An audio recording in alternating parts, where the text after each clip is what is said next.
Olá, nós estamos começando aqui uma série de 4 vídeos em que nós vamos tratar assuntos muito importantes sobre filosofia.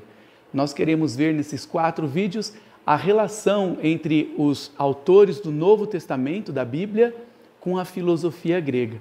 Nós vamos ver que alguns autores, especialmente Paulo, citam autores gregos, filósofos, e nós queremos ver se eles citam esses autores como autoridade ou se eles usam apenas como ponte para alcançar as pessoas, para alcançar seu entendimento, para fazer uma conexão entre o que eles já criam antes, para trazê-los para o pensamento sobre a filosofia cristã, o pensamento cristão.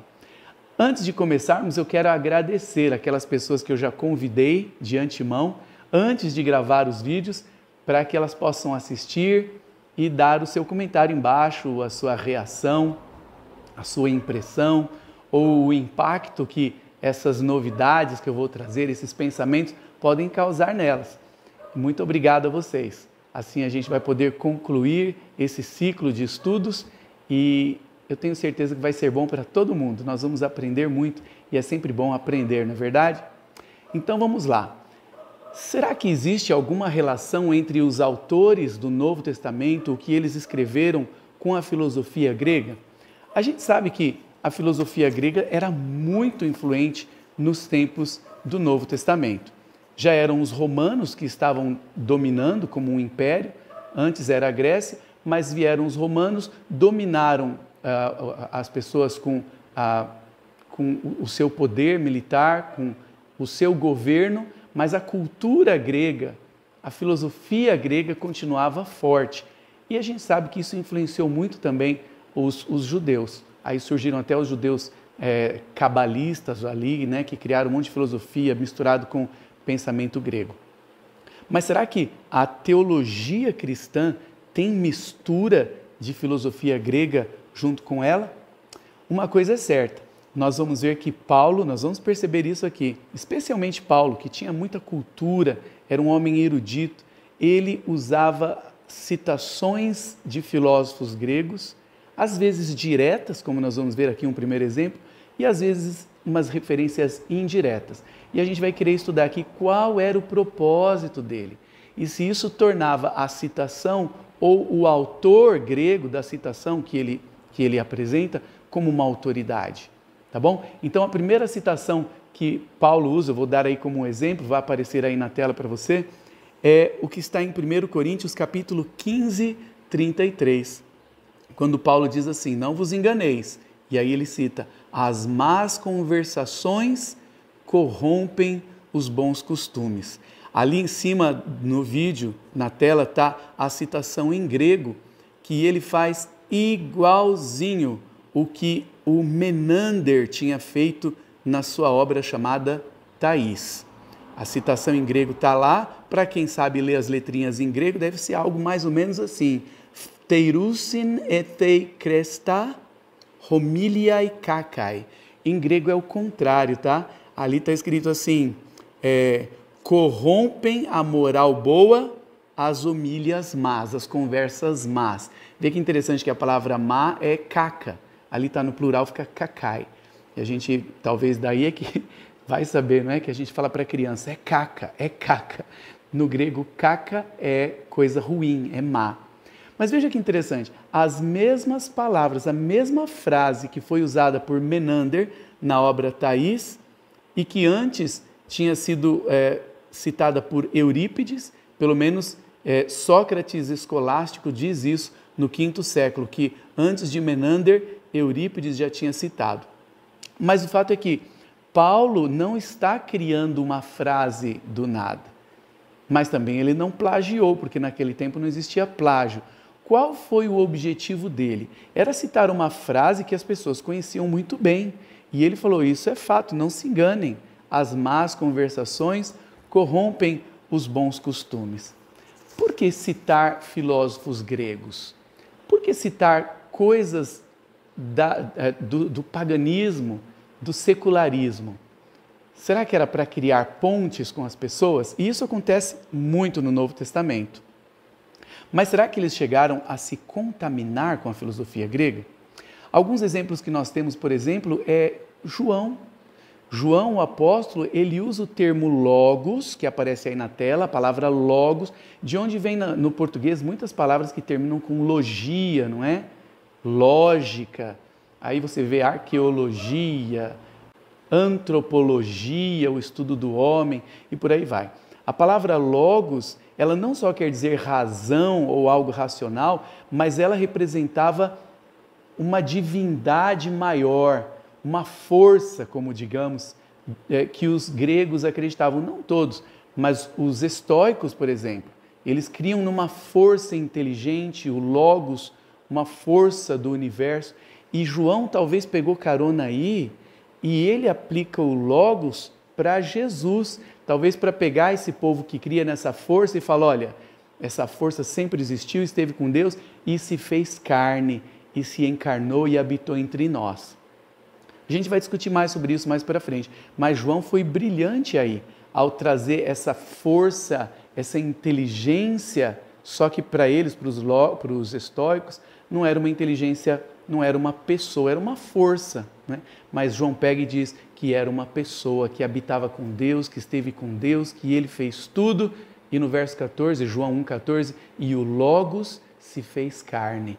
Em português traduzem como o verbo, né? Mas logos pode ser traduzido por palavra também, a palavra se fez carne. Será que a filosofia contaminou ou modificou o cristianismo?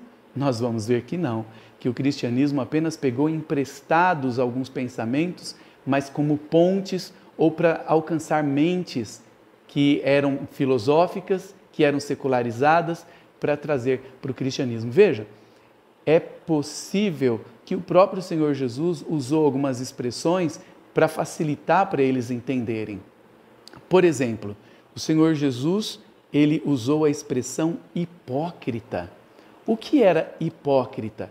Hipócrita era a máscara usada no teatro grego.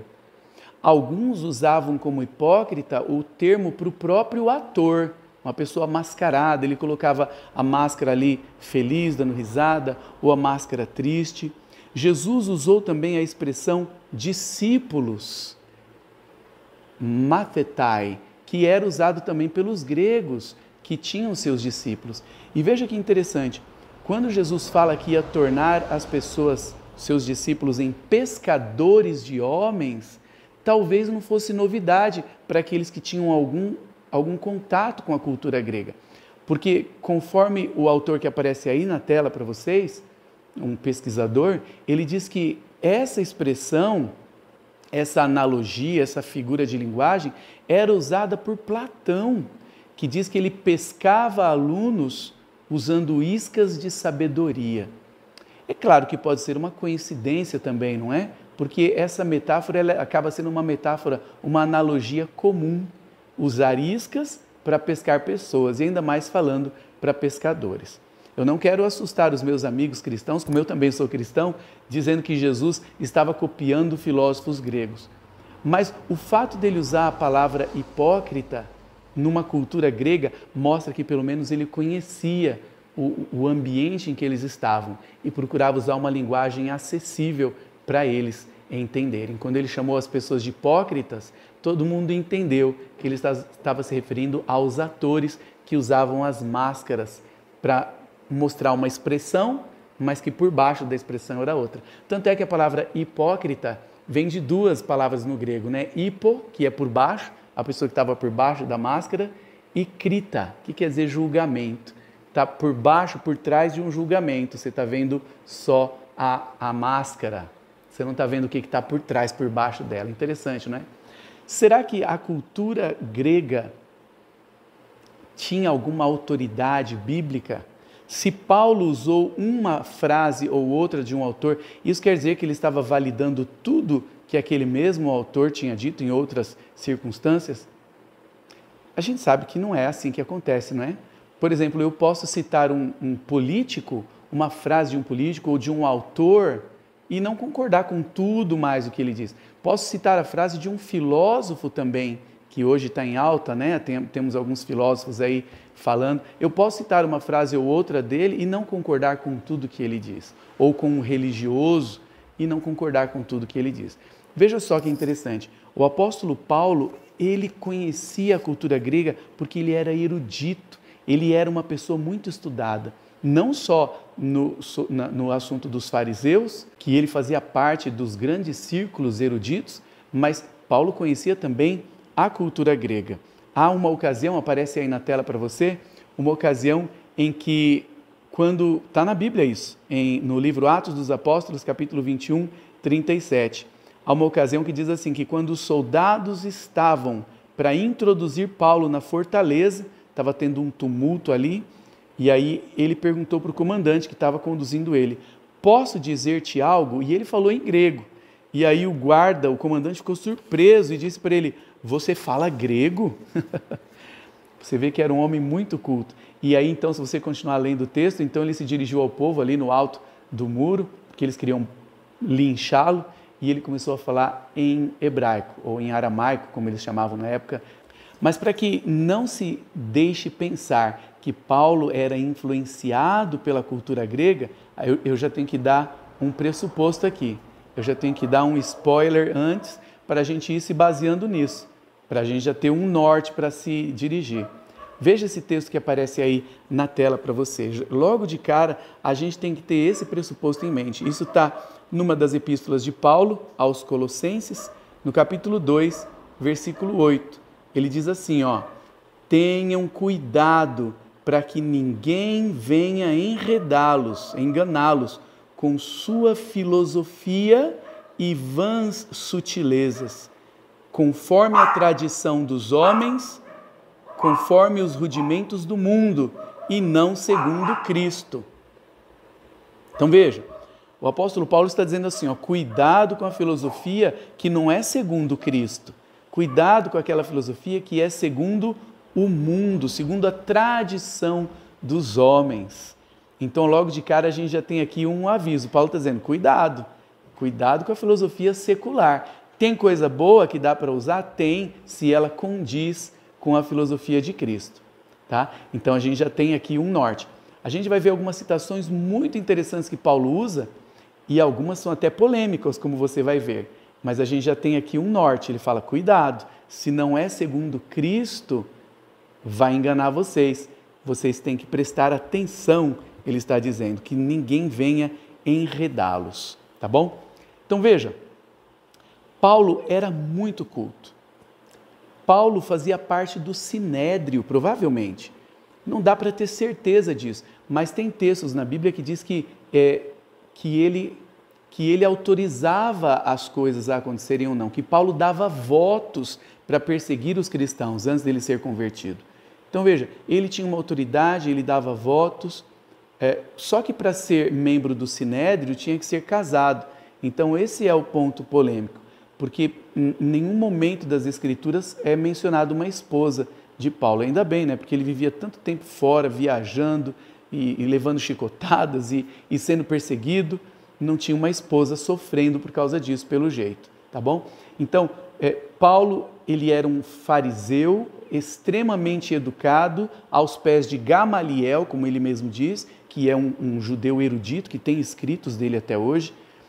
Paulo dava votos para que as coisas acontecessem, então era provável que ele fazia parte do Sinédrio, que era um tipo de um tribunal dos judeus.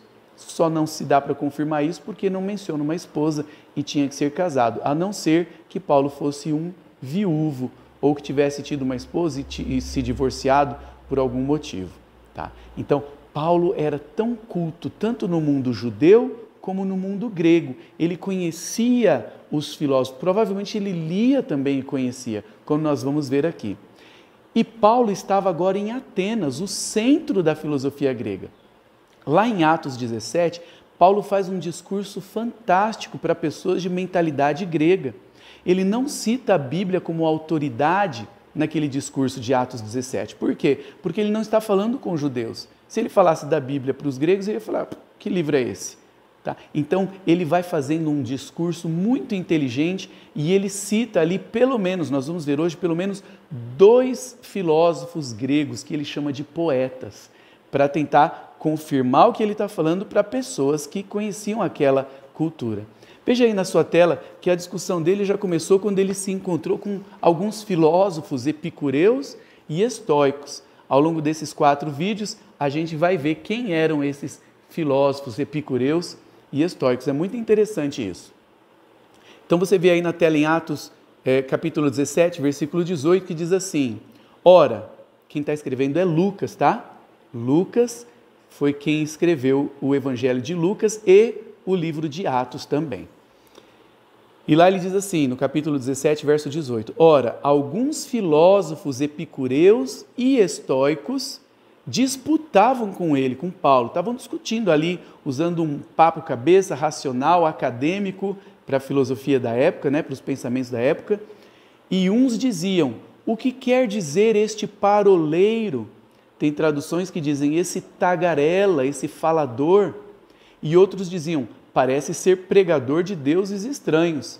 Pois, e aí se você for ver na sua Bíblia, porque ele pregava a Jesus e ele falava da ressurreição, e para eles a ressurreição era um absurdo, tanto para os epicureus como para os estoicos, como a gente vai ver mais para frente. Continuando a leitura em Atos 17, versículo 19 a 21, então, tomando-o consigo, levaram-no ao Areópago. Veja, levaram-no quem? Os que estavam discutindo com ele, os gregos, epicureus e estoicos, filósofos. Levaram-no ao Areópago, que era um grande centro de discussões acadêmicas. As pessoas que tinham alguma coisa importante para falar, imagina, Sócrates falou no Areópago, Platão falou ali e outros filósofos. Levaram Paulo para falar ali no Areópago. Levaram ele dizendo: podemos saber que nova doutrina é essa que você ensina? Pois você nos traz aos ouvidos coisas estranhas e queremos saber o que vem a ser isso. Aí o próprio Lucas, o autor de Atos, coloca aqui: acontece que todos os de Atenas e os estrangeiros residentes não se ocupavam com outra coisa senão dizer ou ouvir as últimas novidades. Então, Paulo estava falando de Jesus, de um Deus que morreu substituto, de maneira substituta, e que ele ressuscitou, e que ele estava no céu, e que ele ia voltar, e os mortos iriam ressuscitar. Que história é essa? Espera aí. E Paulo foi lá e falou. E Paulo começou de um jeito brilhante. Veja aí na tela, Atos capítulo 17, versículo 22. Então Paulo, levantando-se no meio do Areópago, disse: senhores atenienses, percebo que em tudo vocês são bastante religiosos, porque andando pela cidade e observando os objetos de culto que vocês têm, encontrei também um altar no qual aparece a seguinte inscrição: ao Deus desconhecido. Guarde bem isso, viu? Isso é muito importante você guardar, que nós vamos voltar nisso hoje, nesse primeiro vídeo. Paulo, se você for ver o capítulo 17, alguns versículos antes, diz que ele estava irritado, ele estava incomodado de andar pela cidade de Atenas e perceber tantas estátuas de tantos deuses que tinha na cidade. Isso incomodava muito ele, um judeu, um fariseu, muito estudado na cultura judaica e agora convertido ao cristianismo. A ignorância do povo, aquele monte de estátuas deixava Paulo irritado. E talvez isso foi o que fez ele começar a discussão que chamou a atenção dos epicureus, e dos estoicos, os filósofos gregos, a ponto de levarem ele por Areópago. Agora veja, em vez de ele começar a discussão já falando que eles eram muito idólatras, que eles adoravam imagens, ele sabia que se ele fizesse isso, ele ia perder o público dele logo de cara. A gente vê que ele foi muito inteligente. Ele começou elogiando a eles, falando: olha, vejo que vocês são muito religiosos. É até quase irônico aqui, não é? Porque eu vejo estátuas de deuses em todo lugar, mas eu vi um altar, que está escrito ao Deus desconhecido, e não tem imagem nenhuma nesse altar. E eu quero falar desse Deus para vocês. Continuando a leitura, você vê aí na tela, depois do vermelhinho que eu pintei lá, do destaque, ele diz que viu um altar no qual aparece a seguinte inscrição: ao Deus desconhecido. E ele diz: pois esse que vocês adoram sem conhecer é precisamente aquele que eu lhes anuncio. Olha que lindo isso. Paulo, em vez de acusá-los, não ia fazer sentido eles acusá-los, eles não tinham noção nenhuma da cultura judaico-cristã. Então ele os elogiou, falando que eles eram religiosos. E o altar, que não tinha imagem nenhuma, era o que ele empregou para falar de Deus. E aí ele diz que esse é o Deus que criou o mundo, é o Deus que criou tudo, que nos criou. E ele foi começando ali a sua mensagem. E veja que, ao passar um pouquinho mais para frente, ele entrou num assunto para validar o seu argumento e mencionou 2 filósofos gregos. Vamos ver lá na tela? Lá então no capítulo 17, ainda no versículo 27, ele diz que Deus criou limites, um pouquinho antes ele fala que Deus criou limites, criou o mundo para as pessoas tentarem entender e procurar conhecer a Deus. E ele diz assim no verso 27, para buscarem a Deus, os seres humanos, para buscarem a Deus, se porventura tateando o possam achar, ainda que não esteja longe de cada um de nós. Aqui vem a citação, verso 28, pois nele vivemos, em Deus, pois nele vivemos, nos movemos e existimos. É a citação de alguém que a gente vai ver daqui a pouquinho. Como alguns dos vossos poetas, alguns dos poetas de vocês disseram. E aí outra citação de outro filósofo que ele chama de poeta. Pois nós também somos sua geração.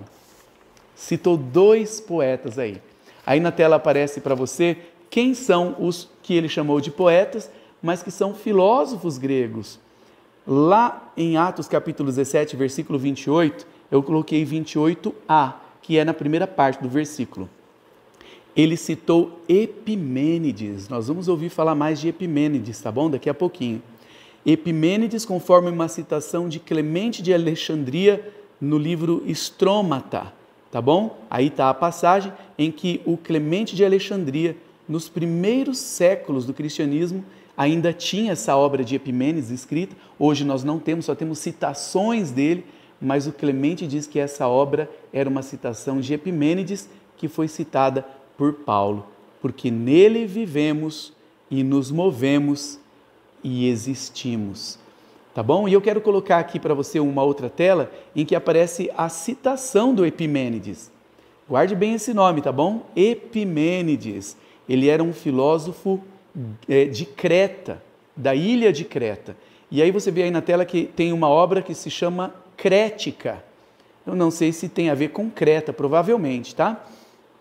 E ele diz assim na sua obra, esse Epimênides, construíram uma sepultura para ti, ó Santo e Altíssimo. Os cretenses, e ele era um cretense também, os cretenses, sempre mentirosos, feras terríveis, ventres preguiçosos, porque eles disseram que o Zeus estaria morto. Mas tu não estás morto, vives e habitas para sempre, pois em ti vivemos e nos movemos e existimos. Olha só a frase que Paulo citou. Paulo citou um trecho de Epimênides enquanto ele estava ali diante do altar ao Deus desconhecido para trazer a atenção deles para a realidade que ele queria dizer, que há um Deus que é desconhecido para eles, mas que Paulo conhecia e que nele nós nos movemos e vivemos e existimos, conforme Epimênides tinha dito. Agora, vocês querem saber uma coisa muito curiosa e que pode ser um escândalo para alguns? É que essa frase do Epimênides que eu acabei de ler, que aparece na tela, construir uma sepultura para ti, ó Santo e Altíssimo, ela está sendo atribuída para Zeus. Pois é, Paulo pegou uma frase de um filósofo que estava falando para Zeus, um deus pagão grego, e aplicou para Deus, o Deus que eles não conhecem e que criou tudo. E nele nós nos movemos e existimos. Não é demais isso? Esse Epimênides é muito curioso. Volta aí na tela para vocês. Olha que interessante. Nós vamos tratar daqui a pouquinho mais sobre ele. Ali na parte que está em destaque ali, construíram uma sepultura para ti, ó Santo e Altíssimo. Aí eu coloquei em destaque porque é uma outra frase dele que Paulo usa depois em outro livro.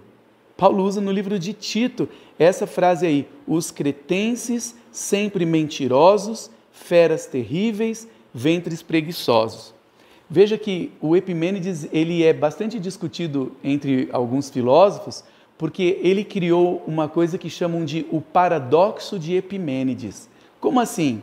Veja só, Epimênides está dizendo que os cretenses são sempre mentirosos, mas ele também morava em Creta e era um cretense. E aí vem o paradoxo. Se os cretenses são sempre mentirosos e o Epimênides é um cretense, ele está falando a verdade?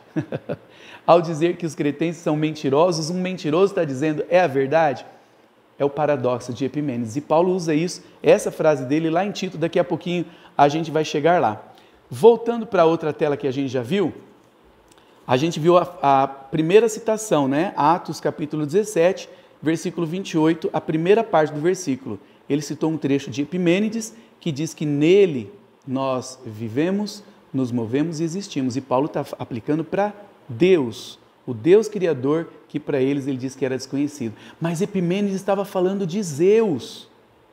Agora, a segunda parte do versículo que aparece aí para você, diz assim, pois nós também somos sua geração, Paulo diz.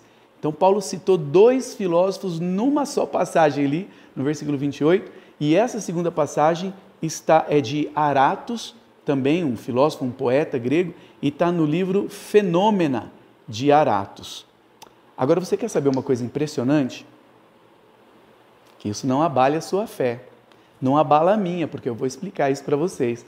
Paulo está empregando a linguagem deles, o jeito deles, para trazer eles para Deus. O que é impressionante, que eu falei que não quero que abale a sua fé, é que esse Aratos, esse trecho que Paulo pegou do Aratos, também é um poema para Zeus. Era o que os gregos conheciam. Paulo realmente está trazendo um Deus desconhecido para eles, o Deus Criador, o Deus dos judeus, não é? O Deus Jeová, Deus de Abraão, Isaac e Jacó, como um Deus desconhecido, e pegando frases que eles tinham para Zeus, que para eles era um Deus supremo, para trazer para o Deus verdadeiro. Olha só essa frase que aparece aí, que é da onde Paulo provavelmente pegou, ou é muita coincidência a frase dele ser tão parecida. Mas a gente vai ver daqui a pouco que não é coincidência, porque ele sabia daquele altar ao Deus desconhecido, de onde tinha vindo, como eu já vou explicar, e ele está fazendo conexões para mostrar que ele sabia a história daquele altar. Tá bom? Daqui a pouquinho a gente vai ver isso. Então veja, a obra de Arato, no livro Fenômena, está lá a passagem, é impressionante, né? Ele menciona Zeus 3 vezes aí. Ele fala assim, ó, com Zeus comecemos, nós, mortais, nunca o deixamos anônimo. Cheias de Zeus estão todas as ruas e todos os mercados dos homens. Cheios estão o mar e os céus acima. Todos sempre necessitamos de Zeus. E aqui vem a frase que Paulo pegou. Pois dele também somos geração. Não é impressionante isso? Se Paulo falasse, olha, eu quero falar aqui para vocês do Deus de Abraão, Isaac e Jacó, eles iam falar, do que ele está falando? Paulo está pegando o nível do conhecimento deles e tentando trazer, porque logo depois no discurso ele fala que ele é o Senhor que criou o mundo e tudo, né? Que não pode fazer estátuas dele, que ele não cabe em nenhum templo, que não pode fazer imagem. Então as pessoas já iam desconectando isso de Zeus e falando, poxa, então ele é maior do que Zeus, para quem esses filósofos dedicaram tanta coisa, tá? Nós vamos chegar lá. Paulo está tentando alcançar eles com citações deles para impressioná-los também.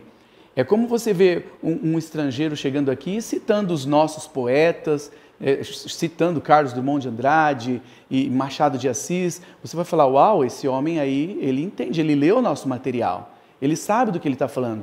Esse é o ponto em que, a princípio, Paulo está tentando tocar, ok? Então, há bastante citações de autores gregos no Novo Testamento, algumas poucas são diretas, como nós vimos aqui, são ipsis literis, como a gente diz, é letra por letra ali. Tá? Algumas são mais indiretas, como a gente vai ver no vídeo 2, mas são muito interessantes. Paulo tentando tocar na mente deles, no mundo deles, para trazê-los para o Deus Criador, o Deus de Abraão, Isaac, Jacó, o Deus da Bíblia. Olha só que interessante, lá no livro de Tito, Paulo faz também outra citação de Epimênides. Aquela mesma citação que eu mostrei para vocês, vou até colocar aqui de novo aparecendo para você, né? São duas citações de Epimênides no mesmo trecho, e Paulo usa uma lá em Atos 17, no discurso no Areópago, falando com os atenienses, e depois, mais para frente, anos depois, ele deixou Tito na ilha de Creta, para que o Tito ajeitasse as coisas ali, tá bom? Que ele estabelecesse anciãos, líderes em cada igreja. Então você vê ali em Tito, capítulo 1, versículo 5, que Paulo está escrevendo para Tito quando Tito estava na ilha de Creta, a cidade do histórico famoso Epimênides. Então Paulo, só para você ver aí no versículo 5, ele está dizendo, só para a gente localizar ele fala assim para Tito: foi por esta razão que deixei você em Creta, para que pusesse em ordem as coisas restantes, bem como em cada cidade constituísse presbíteros. Presbíteros quer dizer ancião, idoso, tá? Que é o nome de um cargo da igreja também, desde aquele tempo. Para que ele constituísse presbíteros em cada cidade ali da ilha de Creta, conforme ele havia prescrito antes. Tito capítulo 1, versículo 5. Agora veja que interessante. Sabendo que ele está falando com Tito, que está na ilha de Creta, e que tinha muita gente problemática em Creta, diz que Creta era um lugar horrível. Diz que as pessoas que tinham mau caráter e tudo, acabavam se acumulando ali por algum motivo, sabe? Então, se alguém falava que era cretense, já queimava o filme na hora. Igual Corinto também. Diz que, acho que foi o Estrabão que falou isso, diz que quem morava em Corinto tinha vergonha de dizer que morava em Corinto. Tanto é que era um xingamento dizer que alguém era corintiano. No bom sentido, tá? Não estou falando do time, mas de quem morava na cidade de Corinto, que era, em inglês, é um Corinthian, tá? Era mal falado. Diz que em Corinto só tinha muitas prostitutas, muita gente imoral. E Creta também tinha esse problema parecido. E aí Paulo agora pega a citação do Epimênides de novo, aquela que fala que os cretenses são mentirosos, o paradoxo de Epimênides, e cita isso para Tito, que agora morava em Creta. Paulo confirma o que o Epimênides havia escrito cerca de 600 anos antes. Olha só a citação na tela. Tito capítulo 1, versículo 12 e 13. Foi um dos cretenses, Paulo diz, um próprio profeta deles. Gente, isso aqui é muito curioso, porque lá em Atos 17, Paulo fala um dos poetas e cita dois filósofos como poetas. O Epimênides é um deles. E aqui para Tito ele cita Epimênides como um profeta, mas talvez Paulo está sendo irônico, não sabemos. Paulo era irônico, porque ele fala assim, um profeta deles. Ou seja, não é um profeta nosso, não é um profeta, não sabemos. Ou ele está elogiando e colocando Epimênides lá em cima pela história dele, que nós vamos ver daqui a pouco. Porque não dá para saber quando Paulo é irônico, às vezes, porque vejam, Paulo era terrível, Paulo era muito inteligente, ele era sagaz. Tem um trecho na Bíblia em Atos, que eu não me recordo agora, mas eu vou editar o vídeo, vai aparecer aqui para você, em que ele ofende o sumo sacerdote da época, que vai aparecer aí, e aí alguém dá um tapa no rosto de Paulo, ou um soco, acerta ele no rosto, falando para ele assim, não fale mal do sumo sacerdote. Aí o Paulo diz assim, desculpa, eu não sabia que ele era o sumo sacerdote, porque na Bíblia diz, não falarás mal do príncipe do teu povo, do chefe do teu povo. Então eu não sabia que ele era o sumo sacerdote, senão não tinha falado mal dele. Então você fala, peraí, mas Paulo não sabia quem era o sumo sacerdote? Paulo era um fariseu de fariseus, como eu falei, provavelmente ele era membro do Sinédrio, ele dava votos ali para que os judeus decidissem as coisas. Então, ele não ia conhecer o sumo sacerdote, mas tem um outro porém. Paulo poderia ter um problema sério de vista, como a gente tem evidências em algumas epístolas, que ele diz que se alguns dos cristãos pudessem, arrancariam os olhos para dar para ele, que ele tinha dificuldade. Aparece a passagem aí para você, tá? E outras evidências que parece que Paulo tinha problemas na vista, problemas sérios. Talvez esse era o espinho na carne. Então, talvez Paulo não reconheceu o sumo sacerdote por causa da visão. Talvez. Mas será que ele não reconheceria a voz? Então, nós não sabemos se Paulo estava sendo irônico, falando, desculpa, eu não sabia que ele era o sumo sacerdote. Ou ele estava sendo sério por causa do problema na vista. Tá? Paulo era bem assim, tremendo. E ele não gostava de levar desaforos. Tem uma passagem também na Bíblia em que prenderam ele, açoitaram ele, e depois descobriram que ele era cidadão romano, também não poderia fazer isso com um cidadão romano. Ele era, além de judeu, ele tinha cidadania romana. E aí diz que vieram os magistrados de noite, de madrugada ali para soltar ele. Olha, vai embora, resolveram te soltar. E ele sabia dos direitos. Então ele fala assim, o que? Vocês me prenderam de madrugada, não viram se eu era cidadão romano ou não, me castigaram e agora querem me soltar de madrugadinha para ninguém saber o que vocês fizeram? Não, eu quero que chamem aqui as autoridades para eles virem falar aqui comigo. Então Paulo era tremendo, tinha um espírito forte.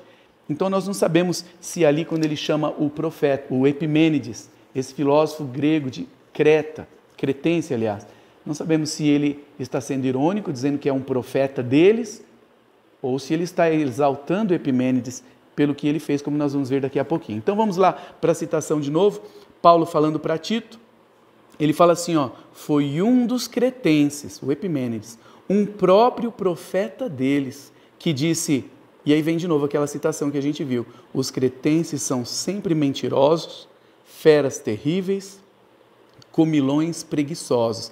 Tem tradução que fala ventres preguiçosos, que é o mais original, e que aqui está uma tradução mais fácil, né? Comilões ou ventres preguiçosos. E Paulo diz o seguinte, esse testemunho do Epimênides é verdadeiro. Quase que é uma ironia também, não é? Epimênides é cretense, ele diz que os cretenses são mentirosos, então Paulo diz, foi um cretense que falou, mas esse testemunho é verdadeiro. Tá? Paulo usando o conhecimento secular deles da época para confirmar uma coisa.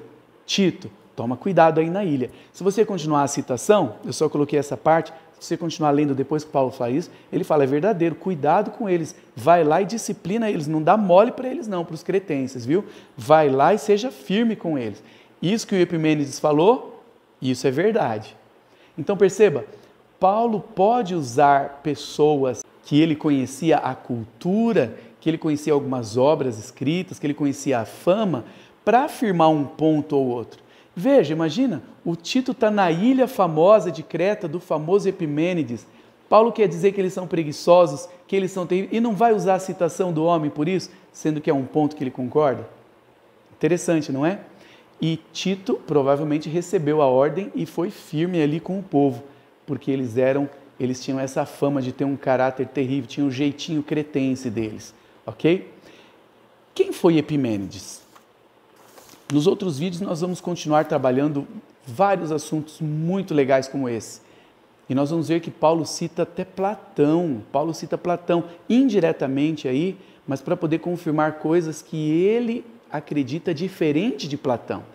Nós vamos ver algumas citações que ele faz para descredibilizar o filósofo grego às vezes. Por exemplo, um exemplo só, um spoiler que eu vou dar aqui dos próximos vídeos.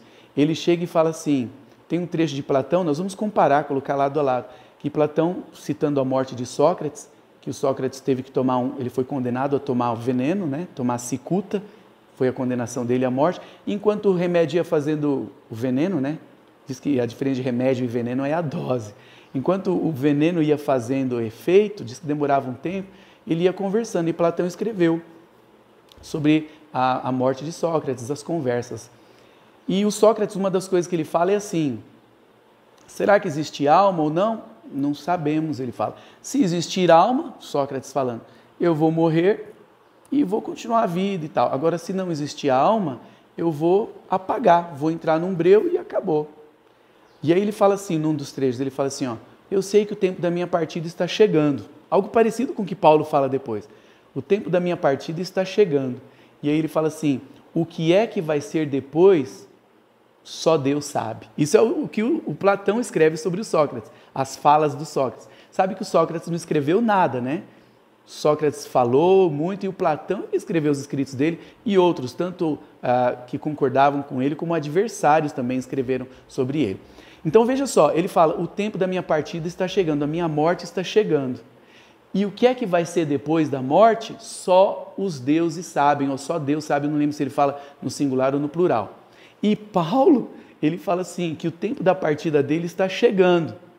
E o que é que vem depois disso é muito melhor. Sócrates diz que não sabe o que é melhor, se é morrer, se é permanecer vivo, se tem alma ou não, ele fala isso. Ele fala, se tem alma depois, eu vou descobrir, eu vou continuar vivendo. Se não tem alma depois, eu vou entrar num breu do esquecimento.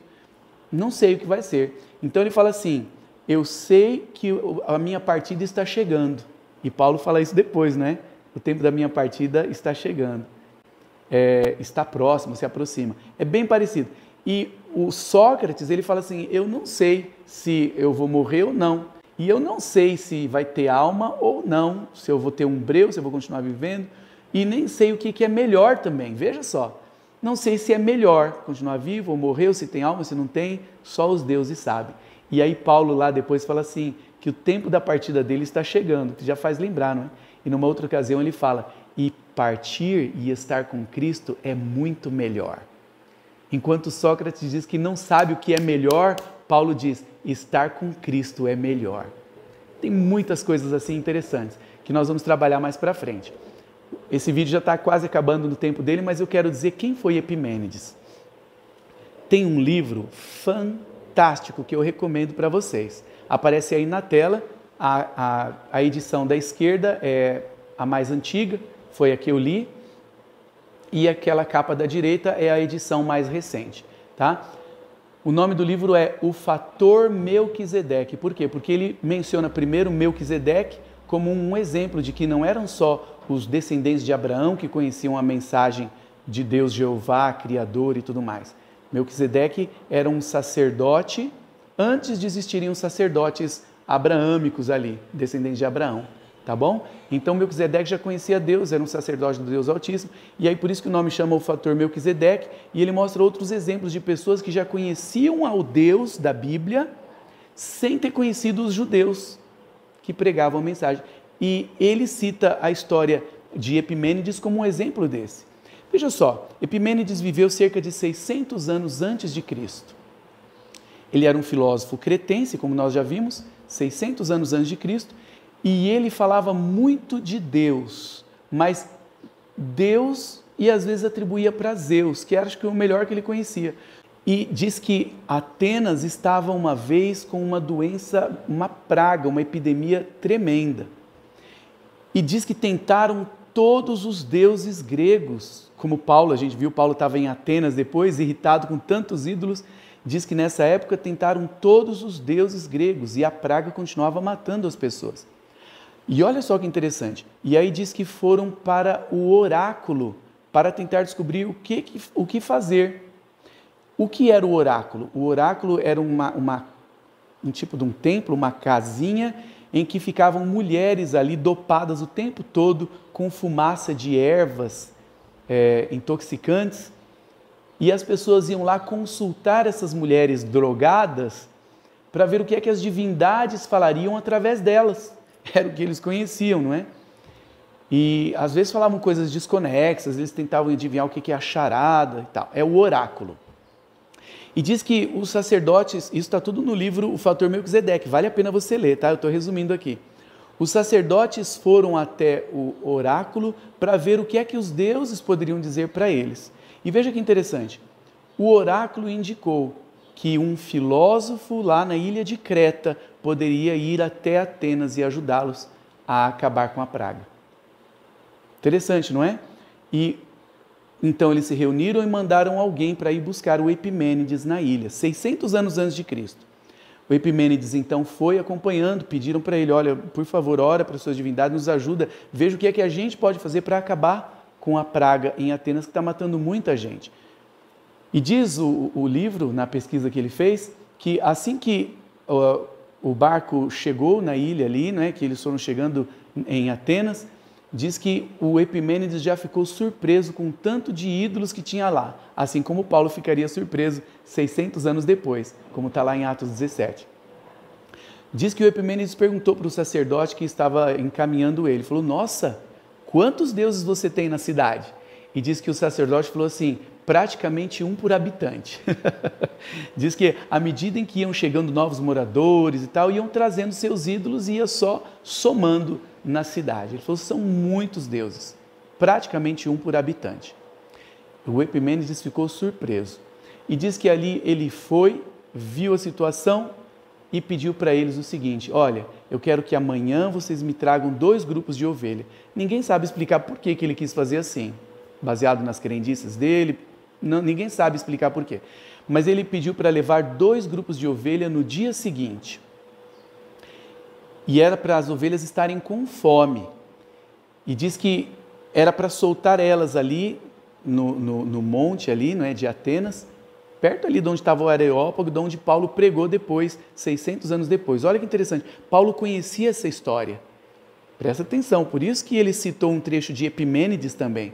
Ele estava dizendo assim, ó, eu conheço essa história que aconteceu aqui no Areópago, aqui na colina aqui de Marte, que diz que era bem verde a colina de Marte. Eu conheço a história de Epimênides, e citou Epimênides. Então veja, continuando. Aí o Epimênides pediu para levar 2 grupos de ovelhas, um grupo de ovelhas brancas e um grupo de ovelhas pretas. Ninguém sabe por quê. Elas deviam estar com fome. E no dia seguinte ele iria soltar elas. E se elas saíssem com fome, como era de se esperar, comendo a grama ali na colina de Marte, se elas saíssem comendo a grama, então o Deus que Epimênides conhecia não iria ouvi-lo. Não ouviu e não tinha solução para a praga. Mas se elas se deitassem na grama, em vez de comer, elas se deitassem, é porque o Deus do Epimênides, para quem ele oraria, teria ouvido as orações.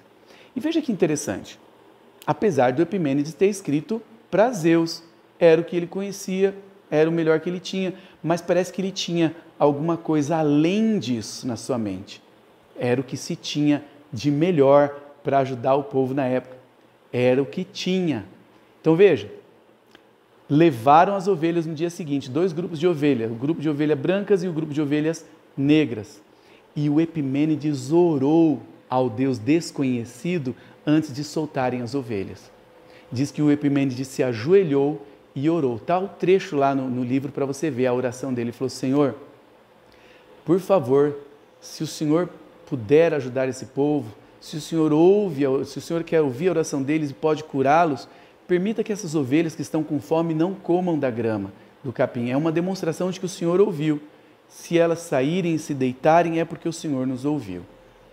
E aí diz que ele mandou soltar as ovelhas. Soltaram as ovelhas e diz que algumas mais afoitas até no começo comeram um pouquinho, mas diz que elas se deitaram.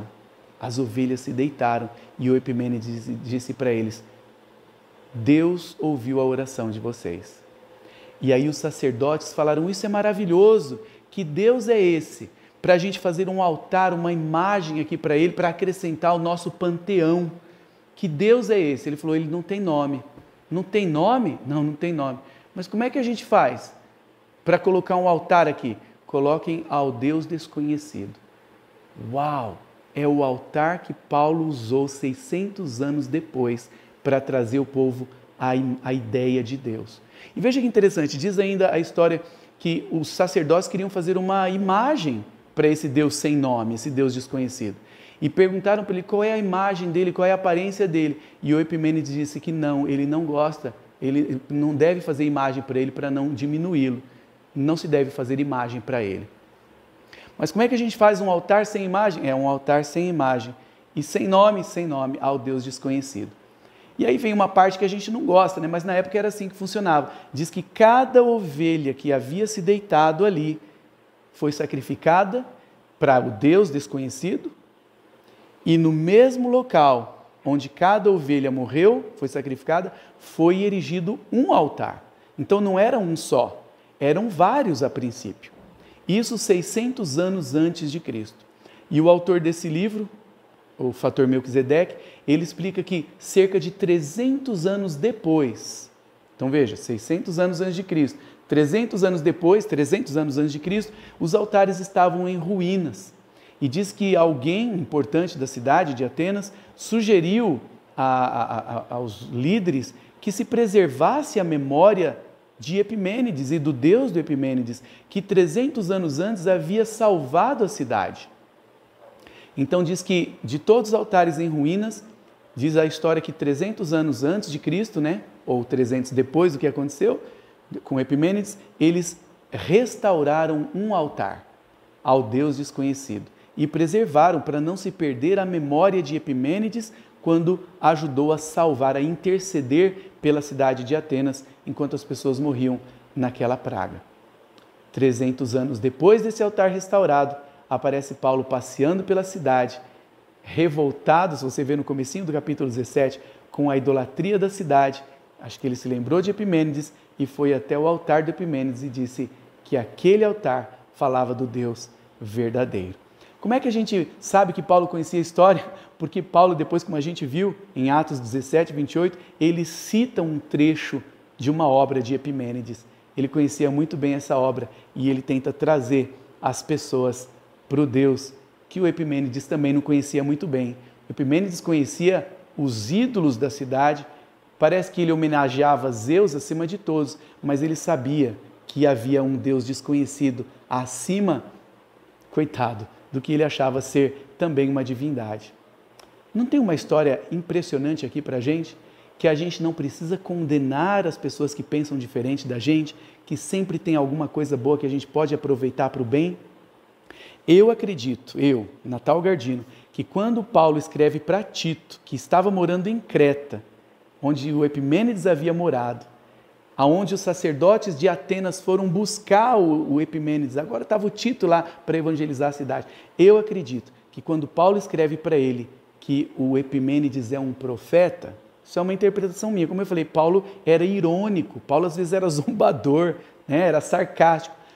Ele pode estar falando, o profeta deles aí falou, mas eu acho que a história de Epimênides é tão interessante, tão poderosa, a ponte que Paulo fez para pegar a história de Epimênides, o altar do Epimênides e trazer e usar citações dele, mesmo que era para Zeus, mas para trazer agora para o Deus desconhecido que é superior a Zeus, é nele, é como se Paulo estivesse dizendo, é nele, nesse Deus, o Deus desconhecido, que nos movemos e existimos. É desse Deus desconhecido que nós somos geração, apesar de ter usado dois filósofos que falam que era para Zeus. Paulo foi até onde eles estavam e aproveitou ali o conhecimento deles para fazer um upgrade, para fazer um crescimento, um ajuste, para trazê-los um degrau a mais acima do conhecimento deles. Não é demais isso? Então, eu acredito, eu comecei a frase e não terminei. Eu acredito que quando Paulo fala para Tito que o Epimênides era um profeta, mesmo que ele fala um profeta deles, eu acredito que ele está valorizando o Epimênides como um profeta dentro do que ele pode conhecer. Epimênides não teve o privilégio de Isaías, de Malaquias, de Jeremias, desses homens que conheceram a Deus, Abraão. Ele não teve esse privilégio. Veja, enquanto Epimênides estava ali 600 anos antes de Cristo, tentando conhecer por si a Deus, ele viu que havia uma divindade maior do que os ídolos e ele orava para esse Deus. Apesar de que ele ainda estava na cultura dele, não conhecia tudo e a gente não pode condená-lo. Enquanto Epimênides estava tentando descobrir sobre Deus, e vejam, até foram buscá-lo. Os judeus, no ano 600 a.C., eles estavam de castigo em Babilônia. Eles foram levados cativos para a Babilônia, não todos, né? Mas a cidade foi destruída ali, arrasada, cerca do ano 600. Enquanto eles poderiam estar sendo levados para os lugares para orar e falar de Deus para os outros povos, eles estavam de castigo porque eles não estavam obedecendo a Deus. Deus estava usando pessoas que na luz pouca que eles tinham, eles podiam falar do Deus verdadeiro também, mesmo com alguns outros conceitos filosóficos que eles tinham. Com isso a gente entende que a gente não deve condenar aqueles que pensam diferente da gente. Qual é a bagagem dessa pessoa? Qual é a cultura dessa pessoa? E a gente sabe tudo? A gente sabe mais do que os outros? A gente está sempre certo? Então veja, a gente pode pegar as pessoas e aproveitar o que elas têm de bom e em vez de criticá-las, louvá-las pelos acertos e tentar pegar o ponto da onde elas acertaram e trabalhar a partir dali, sem criticar, sem condenar, só construindo e melhorando sempre. O que é que vocês acham disso? Vocês gostaram dessa história do Epimênides? Vocês ficaram surpresos de ver que Paulo citou frases de dois homens que exaltavam Zeus, mas para trazer eles para o Deus que Paulo acreditava ser o Deus verdadeiro, e eu como cristão acredito também? Quantas lições a gente tem para aprender aqui, não é? As lições de paciência, as lições de valorizar as pessoas, de não atacar, de não criticar, como ele não atacou quando ele foi falar com os atenienses, ele elogiou, olha, vejo que vocês são muito religiosos, quero parabenizar vocês, vi tantas estátuas aí de deuses, né? Mas eu quero falar do Deus desconhecido. E ele mostrou que conhecia a história do Epimênides e citou o Epimênides. A gente vai ver muitas outras citações interessantes que o apóstolo Paulo faz e outros também fazem da Bíblia. Mas a gente vê que é porque ele era muito culto e ele sabia a melhor maneira de alcançar as pessoas com o conhecimento delas, que ele também tinha. No finalzinho da epístola de Pedro, finalzinho da segunda epístola de Pedro, ali Pedro está dizendo para a gente ler os escritos de Paulo, que são difíceis de entender e que os ignorantes distorcem, ele diz. Por que são difíceis de entender? Paulo é difícil de entender porque ele usa às vezes a mentalidade dos que ele quer alcançar. Ele usa às vezes um pensamento, um conceito dos de fora do conceito cristão para trazê-los para dentro. Então a gente vai ver algumas dessas citações mais para frente nos outros vídeos, para a gente ver como é que os autores do Novo Testamento usam os autores gregos não para dar moral ou autoridade, nem sempre, né, para eles, mas para usá-los como ponte, para falar do Deus verdadeiro, conforme eles criam e conforme eu creio também. E no próximo vídeo nós vamos também tratar um pouquinho sobre esses filósofos com quem Paulo discutiu. Por que Paulo discutia com eles? Os epicureus e os estoicos. Eles levaram Paulo até o Areópago para Paulo pregar a sua verdade. Quais eram as ideias deles, dos epicureus e estoicos? Vai ser muito importante a gente aprender. E olha, no próximo vídeo eu quero mostrar também que Paulo se comunicou com um estoico famoso. Não dá para comprovar se as cartas são verdadeiras, mas é muito provável que Paulo tenha se comunicado com Sêneca, um famoso filósofo estoico. Paulo discutiu com os estoicos e epicureus, mas os estoicos tinham um pouquinho mais a ver com os pensamentos cristãos, não tudo, como a gente vai ver. E veja como tem tudo a ver. Na próxima aula a gente vai ver, eu só quero dar uns spoilers aqui para você ver que vai valer a pena, hein? Daqui uma semana o próximo vídeo. Sêneca, ele era o tutor de Nero, olha só. Sêneca era o tutor de Nero e ele escreve uma das cartas que ele era muito triste, porque o Nero era pirado, né? Nero não foi um bom aluno dele, o Nero não seguia as ideias dele. E veja, Sêneca estava em Roma e Paulo foi levado preso para Roma. Sêneca era um filósofo estoico. Tem algumas coisas que dá para comparar com o cristianismo, não tudo, porque Paulo discutia também com os estoicos. E Sêneca, assim que Paulo chegou na prisão em Roma, Paulo foi julgado por Nero. Paulo ficou um tempo preso, depois foi solto, depois foi preso de novo. Nero tacou fogo em Roma e culpou os cristãos por terem tacado fogo em Roma, como a gente vai ver. E o líder maior dos cristãos na época, pelo menos ali na região, era Paulo. Então Nero mandou prender o Paulo. Paulo foi julgado por Nero e morto por Nero. Agora veja, Sêneca era esse filósofo estoico que estava em Roma, tutor de Nero, quando Paulo foi para lá. E há um grupo de 12 cartas, se não me engano, que não dá para provar se são verdadeiras, mas elas são muito interessantes. E há muitos estudiosos que estão cada vez mais dizendo que há grande possibilidade dessas cartas serem verdadeiras. É de 11 a 12 ou 13, uma correspondência entre Paulo, o apóstolo da prisão, e Sêneca, o filósofo estoico tutor de Nero, porque todos estavam em Roma na mesma ocasião. Então nós vamos analisar depois, na próxima aula, essas cartas de Paulo, vendo como que ele era apreciado por alguns filósofos também. E como que Paulo toma algum cuidado ao conversar textos breves com ele. Tá? Vai ser muito interessante a gente ver isso e ver como que Paulo se envolvia com a filosofia, mas sempre tomando cuidado. Porque como a gente viu em Colossenses 2,8, ele fala para tomar cuidado com a filosofia que era segundo a tradição dos homens e não segundo Cristo. Vamos ver muita coisa interessante, espero que você tenha gostado. Deixe o seu comentário aí e que a gente continue aprendendo sempre aqui.